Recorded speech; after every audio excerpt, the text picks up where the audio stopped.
Hey folks, time for a quick update. It's Joe here with Seattle Leather Research. Today I'm going to be talking about the Saddleback Leather Boot Leather iPhone 11 case. So I've had this product for about 3 months now, I want to say, and it's looking great. So it took a while to ship. I think I got it within 4 weeks maybe from Saddleback.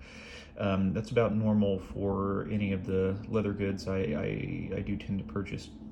In terms of the color, so this is kind of their standard color. This is a veg tan piece, and you can see here, well, you may not be able to tell, but it already has darkened quite a bit. So it used to be all kind of this sort of slightly burnt orange, sort of almost their tobacco color. And now you can see on the sides where they've been held quite a bit more, just come into contact with oils from my skin. It's starting to darken, and it's kind of overall starting to darken. The top up here is getting kind of a cool shine, as are the other edges. So that's been great. I mean, it's a solid piece of vegetable tan leather, which they don't use in their products very often. So it was kind of cool to see this from them. I will say one thing I noticed here. The leather was a little bit chewed up. So veg tan leather, but it was probably a low grade piece, and I'm not exactly sure who, which company or group sort of tanned this leather. Maybe that has something to do with it, but you can kind of see this leather was chewed up. These scratches and sort of cuts were not for me. I think they look cool. They make the leather look like real leather, in my opinion, and not like plastic with just like a thin, kind of paper thin tissue paper leather on top of it, like most leather phone cases are. One negative thing about this, it doesn't hold the phone super tight. So I'm using my phone to record, so unfortunately I can't give you a good example, but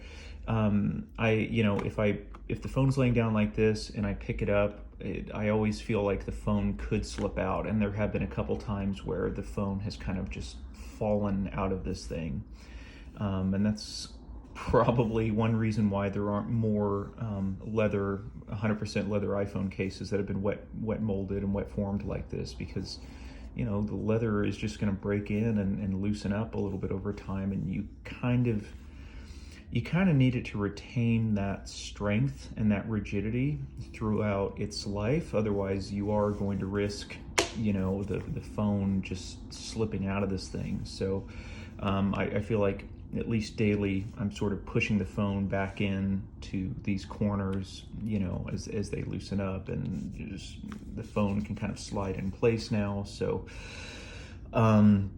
great piece of leather, not the best fit in the world. I really shouldn't have to worry about that at the price. Again, this was I want to say it was like $70.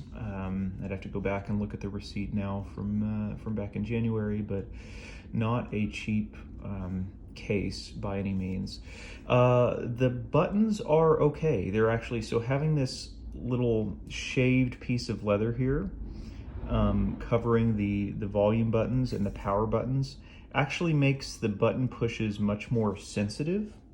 So I'm finding that, just handling the phone, I'm pushing the buttons when I kind of inadvertently, so that is what it is. Not a big deal, but just something to keep in mind, because that is still a fairly thick piece that's going to be touching the buttons here. So just keep that in mind. Overall, again, I think it's great that Saddleback has made this. I like the look of it quite a lot. It's going to be interesting to see how it continues to age. And I'm a leather fanatic, of course, so it's great to have this piece. However, I wouldn't recommend, if you're just kind of on the fence about it, or if you aren't fully confident that $70 is something you want to spend on a phone case, don't get it. I don't. This is definitely just a nice to have. It's got its pros. It definitely has its cons, from the leather being, a little little chewed up. While it does look rugged and kind of cool and authentic, it, some people may not like that. The looseness of this, it's just going to continue to get a little looser as oils and whatever get into the leather. So that's something. So just if you're on the fence about this, I would strongly recommend stick with the cheapest possible case you can find, and that's actually what I thought I was going to be doing. So I had this $12 case from Amazon, and this was actually perfect. What I anticipate happening is, as this one loosens up and I feel less confident that my phone is going to remain secure in here, I'll probably transition back into this $12 case where I know it's not going to slide around. The buttons are a little bit better designed because they're, actually formed to fit the iPhone buttons. And it's, it's not flashy or interesting, really. It's just a piece of plastic. But, I think for the price, $12, I could probably get a lot more life out of this one than the Saddleback one. Not because the materials are going to degrade, but just because of the way the materials kind of behave over time, and the need to keep your phone fairly safe. So anyway, leave me any questions in the comments.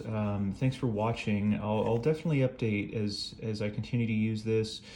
I hope to keep this iPhone more than a year and a half, 2 years. That's usually a little bit longer than the life cycle of most of my iPhones.